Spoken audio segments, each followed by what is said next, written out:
refreshments served, and I was talking to a gentleman who looked something like this guy here. And this isn't an exact accurate rendition. A listener to my radio show and podcast drew this for me from a description I made. Technically, this person was outside. So if you look at that as a door there and he was on the other side of the door, it would have been much more accurate. He was guarding the ritual house, a member of the police. And again, Jay told you stories about the police operating in art and basically being aware of murders that were being done in their district and basically saying, better luck in the next life, kid. We know who's running this place. They're our bosses. They sign our paychecks. So you're shit out of luck.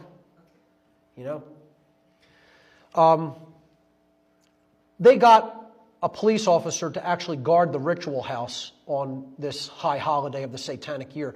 Technically, he would have been on the other side of a closed door here, but it was a glass door. So it wasn't a glass door. There was a big window there, and the door was closed and locked. And he was on the outside of it on like a patio. But you could see him through the door. And while I might have been standing over here in front of this guy, he's absolutely laughing about how these people who we consider lower than trash are guarding us in our homes while we perform the rituals that we perform. And here's what his laugh sounded like.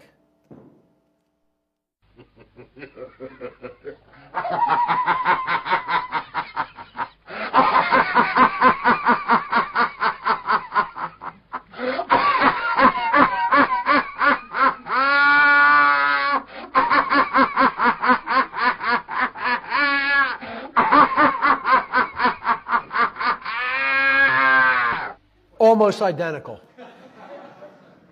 The choking or gagging aspect was even more heightened because he was eating while he was laughing. He was eating and drinking while he was laughing, like food in his mouth, okay, like a gluttonous slob. And I'm telling you, that cackle or that force, you can't even draw. You're laughing so hard you can barely draw another breath in. That's what it sounded like, okay? This is what these people think of the police. And you know what? Can't say I blame them. I think about them the same way. They're that big of a joke. You would enslave your own kind. What bigger kind of a joke is there? What kind of lower form of life is there than that? You deserve to be laughed at like that.